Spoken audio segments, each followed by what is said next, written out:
Buenas noches, amigas y amigos de RCTV. Hemos invitado esta noche al doctor Enrique Salas Romer, candidato presidencial del Proyecto Venezuela. Estamos a solo una semana de unas elecciones muy importantes donde deberemos escoger nuestro Congreso Nacional, nuestros gobernadores y nuestras asambleas legislativas. Llama la atención, por lo menos a mí me llama la atención, que mientras en las calles se respira un clima positivo, pacífico, tranquilo, en general en el país y sobre todo en sus instituciones fundamentales, se respira un ambiente de gran temor, de muchísima preocupación. Hemos visto cómo la inversión en el país está totalmente paralizada y eso ha traído como consecuencia un decrecimiento en la actividad económica importante, un aumento en el desempleo muy importante, un gran temor de todos los inversionistas extranjeros acerca de lo que va a pasar en Venezuela, una división en algunas instituciones muy importantes del país, pequeños fraccionamientos en las Fuerzas Armadas Nacionales, en la Iglesia Católica, en fin, un ambiente de muchísima preocupación. Y a eso se suma el hecho de que aunque las elecciones que tenemos el próximo domingo son para Congreso Nacional, para gobernadores y asambleas legislativas, lo que domina el ambiente es la total polarización que existe en materia de preferencias presidenciales. Una campaña que al principio parecía que iba a ser entre 5 candidatos, se ha polarizado entre 2 candidatos. Y entre el teniente coronel retirado Hugo Chávez Frías y el gobernador Enrique Salas Romer hay una polarización total. Tanto que cuando le preguntan a la gente por sus preferencias, vemos que ustedes dos suman alrededor del 90% de la preferencia. ¿A qué atribuyes tú esa diferencia entre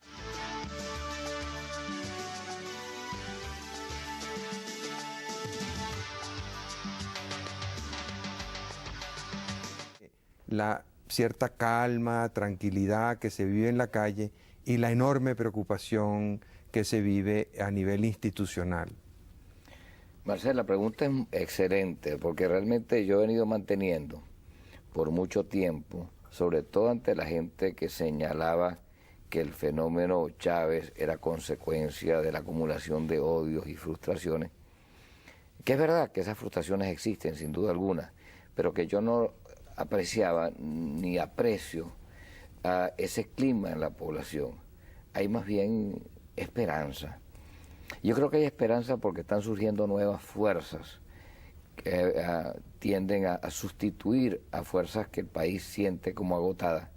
Y eso también se refleja en el altísimo porcentaje de personas que piensan votar en diciembre e incluso un porcentaje bastante alto de quienes piensan votar en el mes de noviembre. Ahora, en el marco institucional, un marco institucional que en muchos aspectos está resquebrajado, que no tiene sintonía con la colectividad o ha perdido mucho de la sintonía que otra vez tuvo. Hay temor, pero es un temor que no es institucional a mi modo de ver, sino es como más personal, porque la democracia no está en peligro, creo yo. La existencia de partidos políticos no está en peligro, tanto es así que van a ganar gobernadores de distintos partidos. Venezuela cree en partidos, lo que pasa es que no cree en los políticos profesionales que han manejado a nivel nacional la política.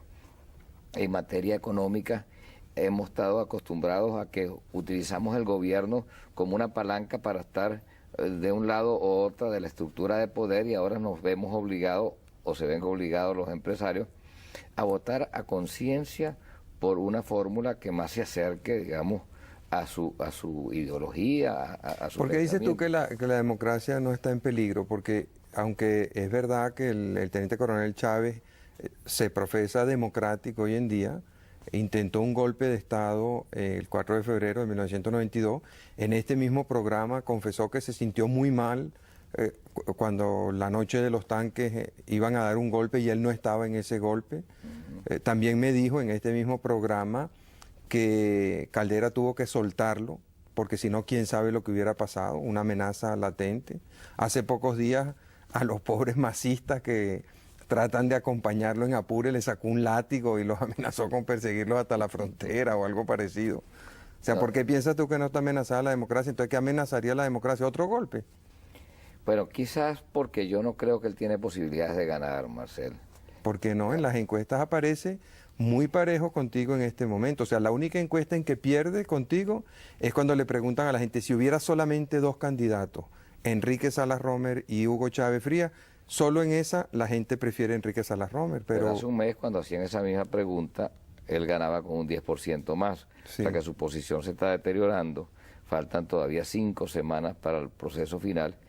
Y yo, que he tenido experiencia en campañas electorales, ¿tú recuerdas aquella primera campaña contra Oscar Cheli en Carabobo? Que cuando tú tenías 6%. Era el dueño del patio, sus bandas armadas, igualito. Ese mismo lenguaje de violencia, de amenaza, de ametrallamiento. ¿Igualito que igualito Oscar Cheli y a Hugo Chávez? Igualito, sí, el mismo estilo.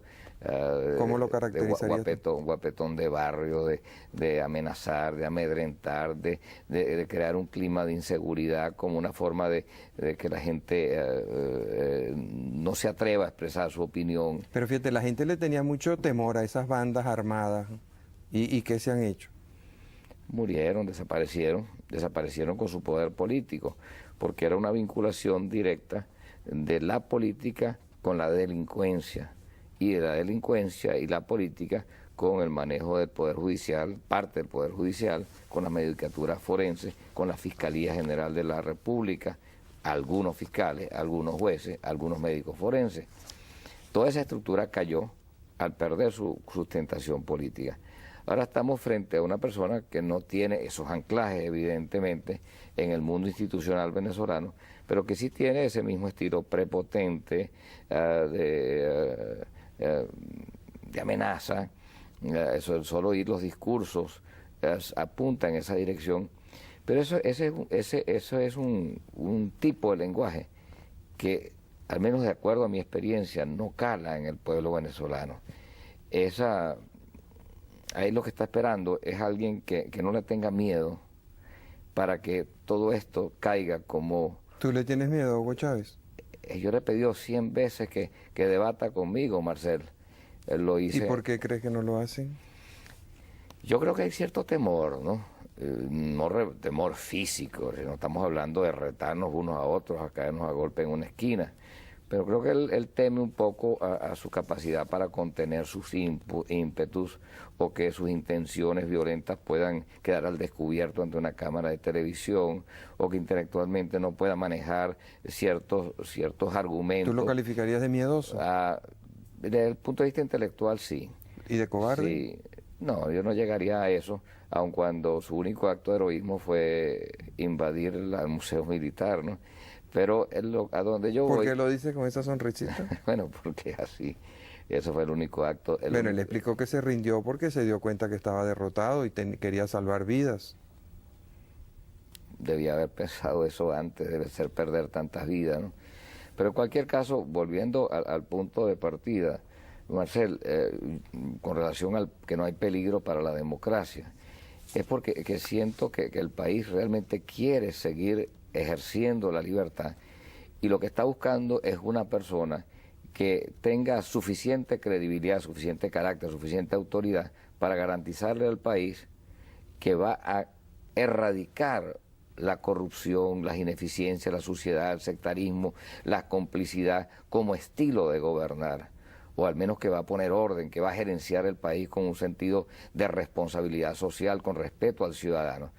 Porque una cosa es el deseo de venganza que pueden tener muchos y que a veces nosotros mismos nos da rabia, ¿no? Al ver que muere gente por negligencia, por vagabundería, y otra cosa muy distinta, empezar a pensar sobre las consecuencias de que podía traer la violencia. Entonces yo creo que poco a poco el país se está moviendo en una dirección y el pueblo siente que esto va a tener de alguna manera un desenlace favorable, porque nos vamos a despojar de muchas cosas negativas que venimos arrastrando, pero que al mismo tiempo vamos a abrir nuevos espacios. Hay quienes piensan que la única forma de abrir esos nuevos espacios y de despojarnos de todas esas instituciones corruptas o inadecuadas es mediante la convocatoria de una asamblea constituyente. Incluso se habla que muchos de esos candidatos que están pidiéndole al pueblo su voto para ser elegidos senadores o diputados ya están comprometidos a renunciar a esos cargos para que se pueda convocar la constituyente. Bueno, ahí está otra debilidad. Hay un nuevo pacto social, así como el pacto de Punto Fijo significó un acuerdo muy importante para instaurar y consolidar el sistema democrático en un momento cuando no existía una sociedad civil organizada. Un pacto que consistía en que las cúpulas de ADE, COPEI y URD, que eran Betancourt, Caldera y Jovito Villalba, y la CTV y 2 o 3 personas se reunían y llegaban a un acuerdo para que el país encontrara una salida. Está siendo sustituido por un pacto que ha pasado como por debajo de la mesa, que suscribimos en la cumbre de gobernadores que celebramos sucesivamente en Barquisimeto, en Carabobo y en Aragua en 1993, cuando los primeros gobernadores electos por voluntad popular, asumimos, al margen de los partidos que nos hubiesen apoyado, un compromiso con el país que iba mucho más allá de la cuestión circunstancial de una ideología determinada. Ese pacto está latente, y en el momento en que vamos a elegir ahora el 8 de noviembre por 4ª vez gobernadores de estado, y cuando al mismo tiempo hay la posibilidad de que un gobernador, el primero, se convierta en presidente de la República, está planteado el escenario para poner en escena ese nuevo pacto, que no es un pacto de incondicionalidad, que por supuesto es mucho más amplio porque tiene que incluir a nivel local, a nivel regional, a nivel nacional, a la sociedad civil, de una manera informal, pero incluirla, pero que tiene mucho más sustentación y mucho más sintonía que lo que tuvo ese pacto de gobernabilidad del 58, si lo quisiéramos aplicar a una sociedad mucho más compleja. Ahora, tú estás planteando un enfrentamiento distinto, porque uno, a nivel político, uno ve, o sea, el primer enfrentamiento que se nota en el debate político es entre la gente que está de acuerdo con los partidos políticos y la gente que no está de acuerdo con lo que han hecho los partidos políticos. Y en ese sentido, la opinión mayoritaria de la gente está en este momento en contra de lo que han sido los partidos políticos tradicionales, y eso se ve en el poquísimo apoyo que tienen los candidatos de Acción Democrática, de COPEI, y en el hecho de que el MAS, el Partido Comunista, el Movimiento Electoral del Pueblo, hayan recurrido a la candidatura del Teniente Coronel Chávez. El otro enfrentamiento que se ve es entre la gente que tiene mucha rabia y está dominada por la rabia, y la gente que quiere un cambio, pero quiere que ese cambio sea dentro de un estilo de vida civilizado, digamos, dentro de cierta convivencia. Y ese luce muy parejo. Otro enfrentamiento que uno ve entre los partidos extremistas, la extrema derecha golpista unida a la extrema izquierda guerrillera, en torno a la candidatura del Teniente Coronel Chávez y el resto del país que pareciera estarte apoyando a ti. Tú ahora planteas un cuarto nivel de enfrentamiento entre quienes quieren que continúe el proceso de descentralización democrática y quienes aspiran a una concentración de poderes y a la militarización de la presidencia de la República. Pero es que esto tiene, cualquiera de los dos escenarios, Marcel, tiene unas consecuencias sobre la estabilidad de los liderazgos que nacen del pacto de Punto Fijo, por decirlo de alguna manera. No quiero poner en mis palabras ninguna inclinación peyorativa, en cuanto a que cualquiera sea el desenlace de estas elecciones, se va a producir un cambio de estilo de liderazgo a lo interior de esas instituciones, y entonces hay personas temerosas de perder sus posiciones personales de mando. Ahora, en cuanto se refiere a las elecciones, evidentemente se enfrenta un hijo del 27 de febrero, es decir, de las reformas políticas que surgen a consecuencia de esa revuelta absolutamente espontánea, terrible pero inocente, de un pueblo que dijo ya basta en 1989, reformas que permitieron por primera vez elegir a gobernadores, alcaldes e iniciar el proceso de descentralización, y una persona que por impaciencia quizás quiso interrumpir ese proceso de descentralización con 2 golpes de Estado en 1992, porque el segundo, 6 días antes de las elecciones, lo tuvo también como protagonista, y quien en el año 1995, cuando vino la nueva camada de gobernadores, recorrió el país diciendo que la democracia venezolana era una farsa y que había que abstenerse. Entonces, yo creo que lo que ha ocurrido en el país, si puedo sintetizar, es lo siguiente. Primero, que el venezolano en el fondo le reconoce a Acción Democrática y a COPEI y en menor medida al MAS y a otras organizaciones que surgieron después, lo que ellas aportaron en su momento a la consolidación del sistema democrático venezolano. Por eso tú crees que la gente, cuando vaya a votar el domingo que viene, tendrá presente más que la militancia del partido político, el trabajo que hayan hecho los gobernadores. O sea, cuando se encuentren frente, digamos, vamos a poner el ejemplo de Monagas, que ha tenido un gobernador obviamente muy capacitado, la gente votará más por el gobernador Martínez si piensa que ha hecho un buen trabajo, está contenta, está satisfecha, que por el hecho de que él tenga el apoyo de Acción Democrática. Sí, porque la reacción es contra los políticos profesionales y a las desviaciones que se introdujeron en esos partidos a nivel nacional, al punto de que en lugar de seguir el modelo occidental y evolucionar hacia candidaturas que permitieran o formas de organización política que permitieran que el liderazgo correspondiera, como ocurre en todas las naciones más avanzadas, a quienes tienen más votos, que es decir, más sintonía con el colectivo. Aquí se evolucionó hacia el sistema soviético y se quiso imponer la disciplina partidista por encima de esa sintonía con el colectivo. En las regiones existe una sintonía entre líderes que se han acreditado ante sus respectivos pueblos, independientemente de que sean ADECO, sean copellanos, sean de Convergencia, sean de la Causa R, del PPT o de Proyecto Venezuela. Y ahí, en consecuencia, va a haber un resultado que algunos van a tratar de hacerlo ver como una victoria de los partidos, pero no es más bien el más profundo rechazo al estilo como se han conducido los partidos en Venezuela, porque será una confirmación de que se ha querido a nivel nacional poner la carreta delante del burro, es decir, hacer que el pueblo vote por el partido y no por la persona que en sí va a recibir como mandato y por delegación popular la responsabilidad de regir los destinos de un estado, de un municipio o del país en su conjunto. Según lo que tú dices, los candidatos chavistas en estados como por ejemplo Zulia, Barinas o Apure deberían perder porque han sido impuestos por encima de la voluntad de algunos de los partidos actuantes en esas regiones. Bueno, en el Zulia es distinto, en el Zulia... el PPT tiene otro candidato. Sí, bueno, pero en el Zulia está Arias Cárdenas, que sí, que es gobernador actualmente, y algún liderazgo él habrá acumulado para haber ganado las elecciones, y allí realmente no sé cuál va a ser el resultado. ¿Y en Barinas y Apure? Yo no estoy señalando que todos los gobernadores van a ser reelectos, pero quien gane, y creo que muchos van a ser reelectos en efecto, va a ganar por sus propios méritos y no porque pertenezca a un determinado partido.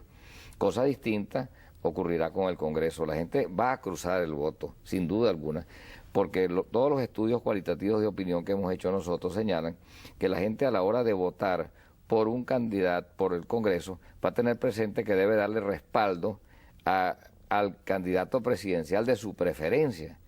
La idea del voto cruzado, que la hemos visto en muchos momentos en la vida nacional y que yo la vi incluso en los momentos en que gané por mayor margen en Carabobo, en mi reelección, es algo que demuestra la creciente madurez de un pueblo que está buscando identificar a aquellas personas que individualmente se comprometan con sus objetivos, que sientan su realidad. ¿Tú piensas que la gente va a votar por el gobernador, digamos, por la reelección del gobernador si piensa que lo ha hecho bien y si no va a buscar otra opción, pero va a votar por un partido político distinto a la hora de votar por el Congreso, por senadores y diputados?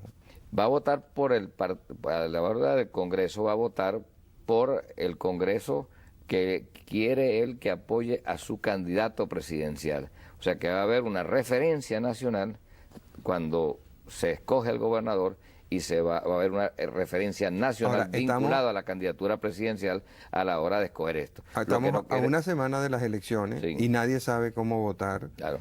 Hay una enorme confusión y incluso tú has tenido palabras muy duras para el Consejo Nacional Electoral. Has hablado de marramucias en el seno del Consejo. Bueno, sin duda que las hay. No creo que en la cúpula del Consejo, porque después de todo ellos están nuevos allí y son víctimas ellos mismos de un Consejo donde hay gente buena, pero donde hay unos vagabundos también que toda la vida se han dedicado a hacer trampa. Realmente la falta de publicidad, el hecho de que a Proyecto Venezuela le hayan puesto el nombre chirriquitico para que no se vea, la desaparición, ¿Por qué hay tantos por ejemplo, soles en el tarjetón? bueno, hay varios partidos que tienen medios soles y cosas de esas, pero lo interesante no es que hayan tantos soles, sino que todos los pusieron alrededor del sol de Proyecto a Venezuela, que por cierto es el único sol que es completo y es amarillo y está sobre una banda azul, es claramente identificable. ¿Tú piensas que la gente no se va a confundir? El propósito es enredar. Pero fíjate hasta dónde se llega la tramposería, utilizando una palabra que usan mucho los muchachos, que aquí en el estado Miranda se hicieron desaparecer todos los tarjetones que iban a servir para que las distintas organizaciones llevaran a la gente a votar.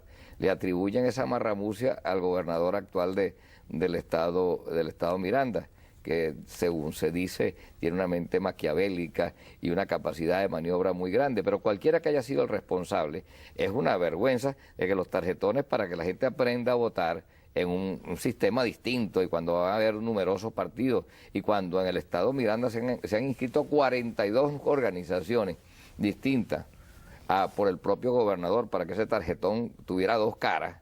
42 organizaciones que los tarjetones... ¿Y por qué el Consejo permite eso? Bueno, porque la ley no lo impide, pero yo creo que lo debería impedir. Tiene que haber alguna fórmula. Y quizás, no, esto es expresión por una parte del deseo de, cuando nacen de manera autónoma, de la gente de buscar mecanismos de capilaridad alterna cuando ven que los partidos no funcionan. Pero a la inversa, cuando tú lo ves promovido por personas que ya tienen figuración pública, es evidentemente el intento es confundir. Entonces desaparecen los tarjetones y en el estado Miranda, donde la candidata nuestra, por ejemplo, la gobernación aparece en el costado posterior, me refiero a Gloria Capriles, pero no hay manera en este fin de semana de mostrarle a la gente cómo debe votar. Se tiene que darle la vuelta al tarjetón. Por otra parte, Marcel, tengo la impresión de que han estrangulado financieramente el Consejo Electoral para minimizar la cantidad de propaganda que se puede hacer por televisión y así que la gente, provocar a que la gente vaya con la mayor cantidad de ignorancia posible y se vea forzada a votar por las referencias tradicionales. Bueno, pero para quienes creen en mí y me quieren ayudar, comuníquenle a la gente que en cuanto se refiere específicamente al voto por Congreso, el Proyecto Venezuela está casi siempre, en casi todos los estados, en la línea de abajo del tarjetón, en el centro, y que solo en el Zulia quedó en el medio del tarjetón. De manera que si uno sigue el espinazo, porque tiene una guía para las máquinas electrónicas, es una línea, unos puntos negros, uno sigue el espinazo y va buscando, va a encontrar su tarjetón del sol, que es el sol que brilla para todos los venezolanos. Ahora, y no hará falta llevarse una lupa para ver si Proyecto Venezuela apareció o no apareció. ¿Tú no temes que el hecho de que los candidatos de Acción Democrática, de COPEI y del MAS estén en lugares tan prominentes en la tarjeta, de que ustedes estén allá abajo en la última línea, de que encima de eso el nombre Proyecto Venezuela está impreso ahí medio borroso y de que hay una pila de soles rodeándolo, puedan confundir a la gente? Esa es la intención que tienen, sin duda alguna. ¿Y qué vas a hacer tú para combatir eso? Estamos sacando una publicidad que nos está costando mucho dinero en los periódicos, en la televisión, en la radio, que es difícil porque en la radio no se puede visualizar para que esto no ocurra. Pero yo tengo confianza que el pueblo venezolano adquirió suficientes conocimientos y tiene suficiente responsabilidad como para atender esa obligación que siente de darle al próximo presidente, sobre todo si quiere que provoquemos un cambio profundo, una representación respetable. Ahora, hay una cuestión que está detrás de todo esto y que es el juego político de este momento. Por supuesto que tienen candidatos, partidos que tienen candidatos a gobernador fuertes, están jugando a que la gente entube de acuerdo al partido del gobernador. Y los que tenemos fuerza a nivel de la candidatura presidencial, quisiéramos que la gente se manifestara de acuerdo a la preferencia presidencial y con mucha lógica además por lo que hemos dicho. De modo que ese intento de confundir tiene como objeto que la gente termine yéndose por la primera vía y no por la segunda, y nosotros tenemos que convencerlos de que lo más sabroso es un cruzado, en los casos en que no prefieran una candidatura distinta a la candidatura que como Proyecto Venezuela nosotros hemos postulado a nivel regional. Hoy en día una de las preocupaciones fundamentales en la gente está en su bienestar económico, en la posibilidad de conseguir trabajo, en la posibilidad de adquirir vivienda, en la posibilidad de mejorar su calidad de vida, tanto desde el punto de vista de alimentación, salud, educación. Frente a esa aspiración mayoritaria de la gente, uno ve con preocupación cómo la inversión en el país está absolutamente paralizada. Cantidades de empresas extranjeras se han retirado del país en los últimos tiempos. Casi todos los, o mejor dicho, prácticamente todos los...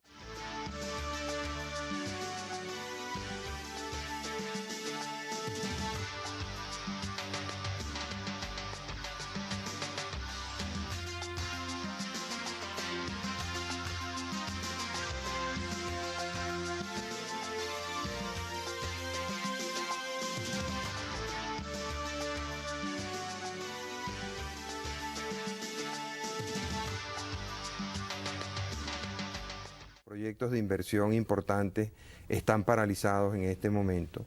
El desempleo ha venido creciendo. ¿Qué puedes hacer tú frente a eso?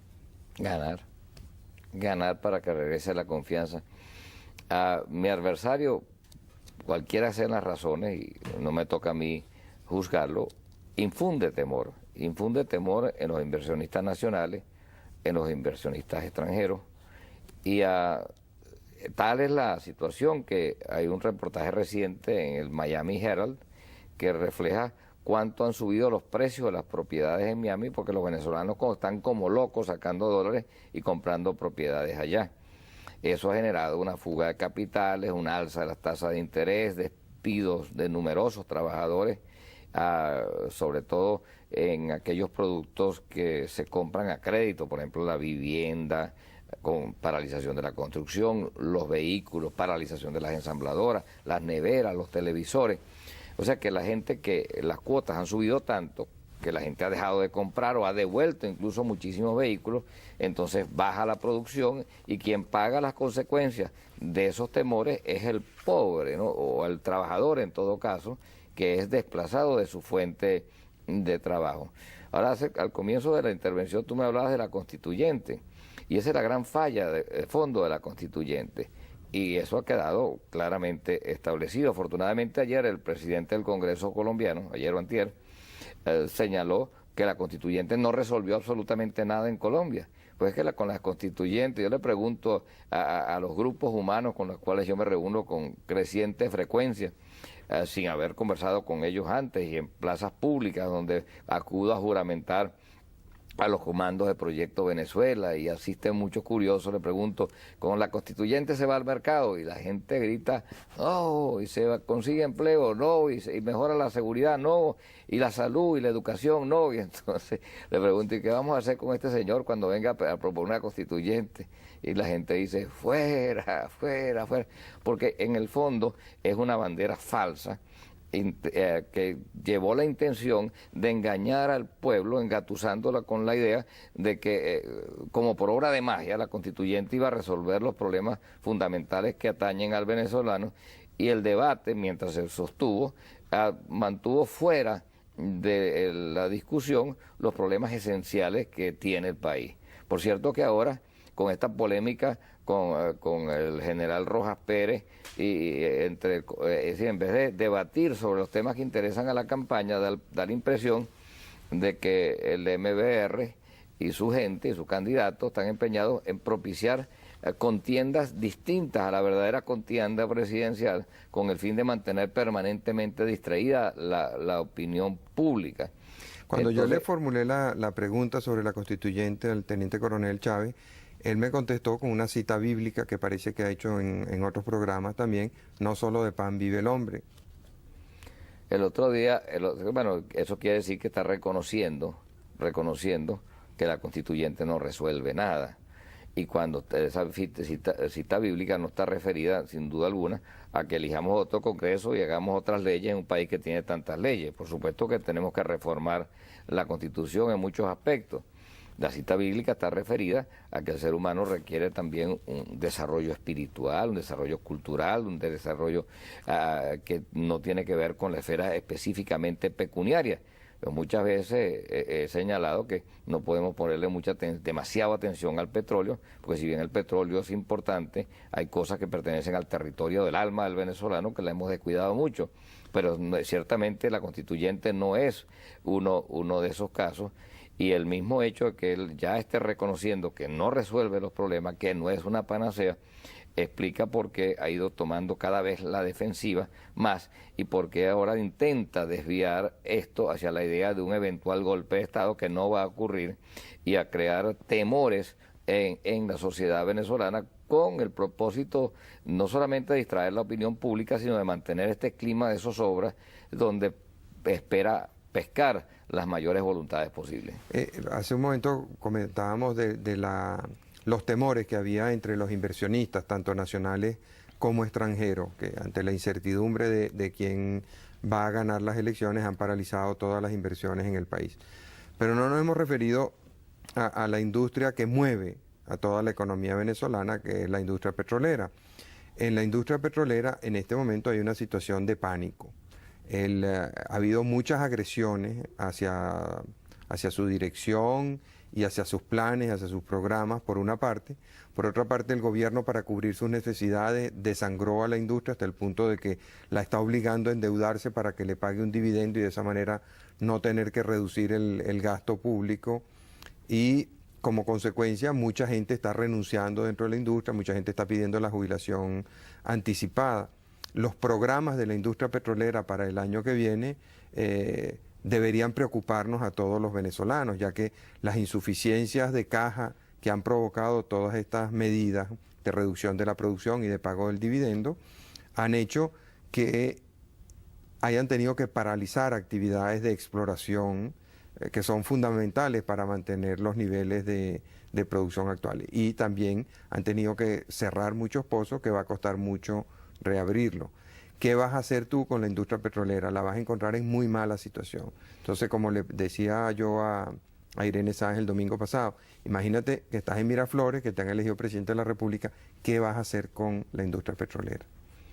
Marcela, ahí hay dos aspectos que hay que tomar en cuenta. Uno tiene que ver con el déficit crónico, el déficit fiscal crónico del país y la tentación que existe de utilizar cualquier recurso, echarle mano en el momento en que sea necesario para cubrir el déficit. Y en este caso, ya consumido y echado en ese barril sin fondo todos los recursos que han sido obtenidos por las distintas privatizaciones, se está recurriendo no solamente a las utilidades futuras de PDVSA, sino a una cifra incluso mayor a la utilidad que pudiera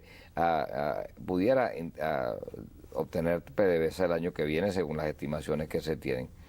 Podríamos decir que ese es un acto irresponsable, pero más irresponsable sería en este momento pensar, como se ha propuesto, en vender un porcentaje de las acciones de PDVSA para cubrir ciertos pasivos, porque ese va a ser el comienzo de liquidar toda la industria petrolera para cubrir el gasto corriente, cuando nosotros no hemos enfrentado con seriedad o con suficiente seriedad el problema de nuestro déficit presupuestario y la necesidad que tenemos, entre otras, de reducir drásticamente los niveles de endeudamiento de este país para que haya un margen y la nación pueda no solamente equilibrar su presupuesto y combatir la inflación, sino también hacerle frente a una serie de inversiones en materia de infraestructura. Ese es un aspecto.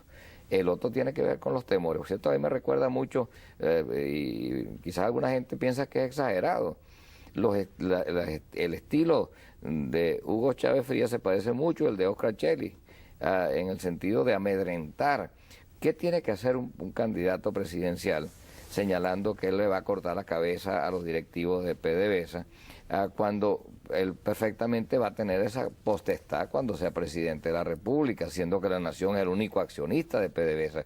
Entonces, ¿para qué asustar? ¿Para qué amedrentar? ¿Para qué generar zozobra? ¿Para qué provocar ese éxodo de nuestra industria? ¿Para qué llevar a que la industria petrolera extranjera que ha venido acá a invertir como parte de este proceso de apertura comience a paralizar inversiones porque no saben a dónde va todo esto?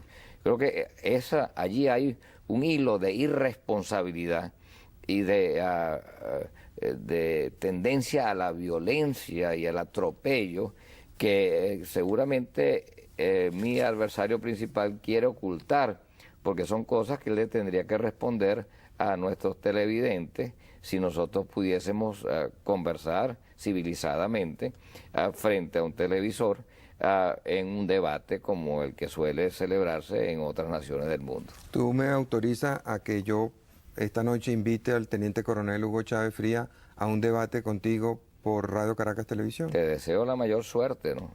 Te deseo la mayor suerte. Hasta ahora ha rehuido el debate. No sé si es por temor, presumo que sí. Y ojalá pues él nos demuestre que no tiene miedo.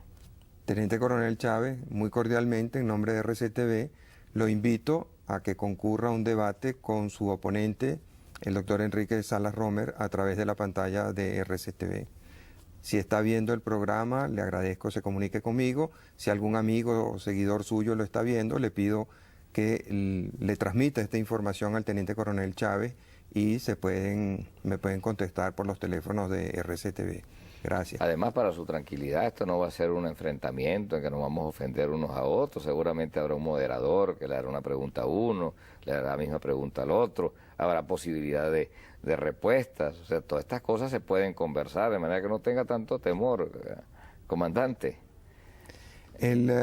Así como hay esta angustia a nivel de la industria petrolera, en donde cantidad de gente está pidiendo o considerando su jubilación anticipada, también hay una situación de cierta tensión, de cierta incomodidad en algunos sectores de las Fuerzas Armadas Nacionales.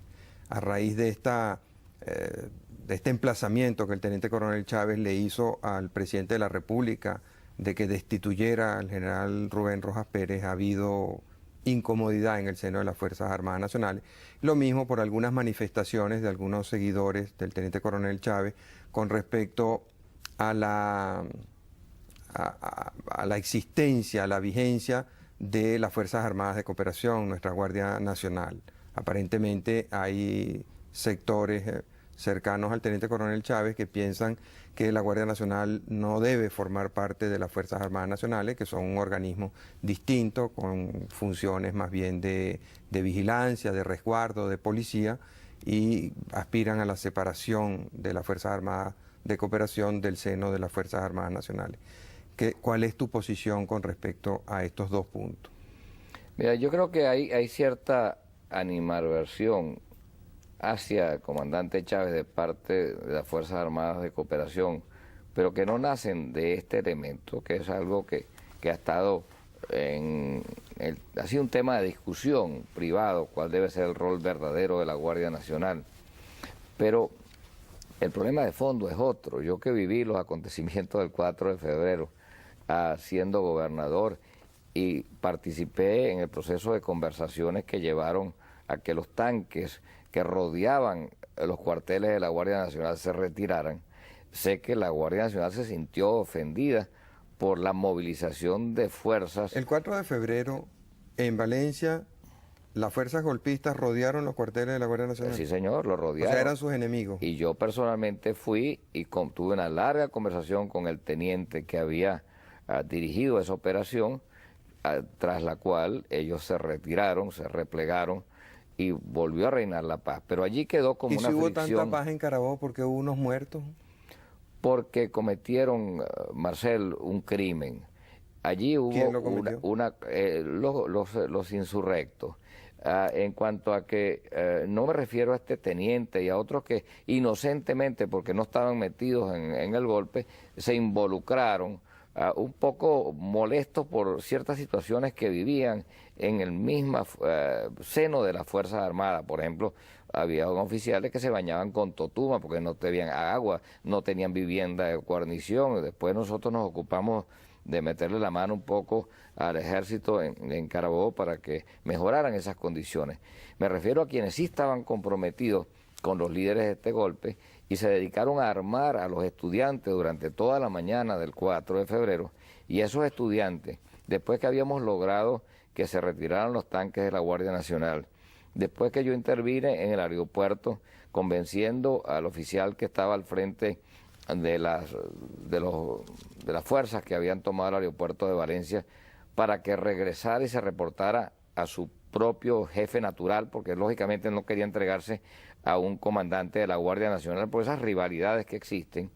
Después que todo había pasado y Chávez se había rendido aquí en Caracas, un autobús de la Universidad de Carabobo cargado de soldados y estudiantes con armas largas, atacaron a un puesto policial totalmente desguarnecido en el sur de Valencia, con el propósito, me imagino, de sublevar a la gente, y en ese tirateo murieron 3 agentes policiales, murieron 3 estudiantes, murieron 2 transeúntes y quedaron lisiados por vida varios agentes policiales adicionalmente. O sea que solamente en ese episodio hubo 8 muertos. Esos son los 8 muertos que él me debe, ¿no? ¿Por qué te los debe? Me los debe porque si yo hice un gran esfuerzo conjuntamente con otras personas y en concordancia con el presidente de la República y las fuerzas institucionales del país, trasladándome al frente de batalla, digamos, porque no había batalla, pero el frente para conversar con esta gente y evitar todo tipo de acto de violencia, realmente para mí fue muy doloroso que al final de todo ese esfuerzo y de todos esos riesgos, nosotros perdiéramos 8 vidas por la clara irresponsabilidad de armar a civiles en un propósito loco, solamente propio de una mentalidad aventurera. ¿Y esas armas dónde están? No lo sé, no lo sé. O sea que aquí el 4 de febrero se armó gente, se armaron civiles. En Carabobo concretamente fue el único Bueno, punto en de Caracas unión. también pasó. Bueno, no tengo la información. Sí, parece que hubo algo, sí, en Fuerte Tiuna, ¿no? Pero en Carabobo sí hubo, incluso está filmado, cuando se le entregaban a las puertas de la brigada blindada del Fuerte Paramaracay las armas a los estudiantes que se acercaban allí. Eso está filmado, eso está perfectamente documentado. Cuando tú dices que hubo manifestaciones de locura, ¿es un giro del lenguaje o tú piensas que el teniente coronel Chávez es una persona desquiciada? Mira, sin duda alguna tiene una tendencia a la violencia. Yo he escuchado, no solamente he seguido sus manifestaciones el 4 de febrero y luego cuando desde la cárcel de Yare llamó al pueblo a sublevarse, rodeado, por cierto, de elementos de extrema izquierda que han tenido siempre una posición de insurrección en nuestro país, sino que, y que además vio cómo él trató de crear una insurrección popular en el año 95, sino que he visto manifestaciones recientes, a su discurso, a la forma como él ofende incluso a sus seguidores cuando no están de acuerdo con las personas que él o su organización ha postulado, cuando quiere amedrentar a la gente para que abandone sus querencias partidistas tradicionales, haciéndoles ver, por ejemplo, como lo dijo en Apure, no sé si conoce esa frase, cuando él le dice, les doy una última oportunidad a los que todavía están engañados por los adecos y los copellanos, una última oportunidad a que se unan, me imagino que la fuerza del bien que él representa. Bueno, ese es un discurso que, te repito, es muy parecido al discurso mafioso que manejaba el clan que dominaba la escena carabobeña y que lleva por objeto a crear pues una pasividad entre aquellos que no se atreven a enfrentarse. Y por eso yo decidí el 8 de noviembre, en aquel programa que sostuve con Jaime Bailey, retarlo directamente, porque hacía falta que alguien le dijera a este señor, mira, aquí estamos y que dispuesto pues a defender la dignidad del venezolano, y si usted quiere enfrentarse a nosotros en un debate, bueno, venga a un debate. Entiendo que el otro día alguien se lo planteó y él interpreta el debate como una cosa que reta a Salas Romer y reta a Alfaro a ver quién puede reunir más gente en una plaza pública, ¿no? Por cierto que yo reuní más en San Juan de los Morros, el otro día me sorprendió y tuve que decir, el que tenga oídos que oiga, el que tenga ojos que vea, ¿no?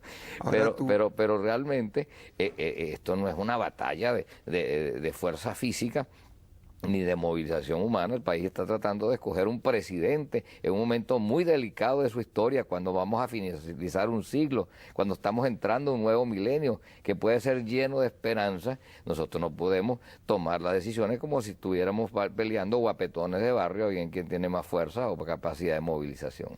Ahora, tú has señalado que hay ciertos aspectos desquiciados en la conducta del teniente coronel Chávez, que utiliza procedimientos mafiosos que te recuerdan los de el clan de los Cheli en Carabobo. Procedimientos que usan la mafia.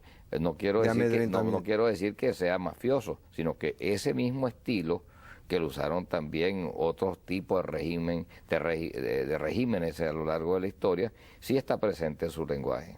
¿Piensas que además hay un germen de violencia importante tanto en la extrema derecha golpista que lo apoya como en la extrema izquierda guerrillera que lo apoya? Entonces, con ese cuadro, ¿por qué eres tan optimista con respecto a la posibilidad de reunir a todos los venezolanos? ¿Cómo vas a poder hacerlo? Porque yo creo que, gracias a Dios, yo he tenido o estoy siendo objeto de manifestaciones que me hacen pensar que el país anda buscando una persona que sea factor de unidad. El hecho de que más de la mitad de los votantes de mi principal adversario señalan que yo soy su segunda opción, indican que no es una preferencia fundada en otra cosa que no sean su deseo de dejar fuera a factores que han hecho mucho daño al país. Es decir, la gente, hay personas que me preguntan a mí, por ejemplo, Salas Romer, ¿tú no crees que la parte de tus votantes surgen de un sentimiento anti-Chávez? Y yo respondo, seguramente que sí, y es mi deber tratar de ganármelos para que no sean anti-Chávez, sino sean pro Salas Romer.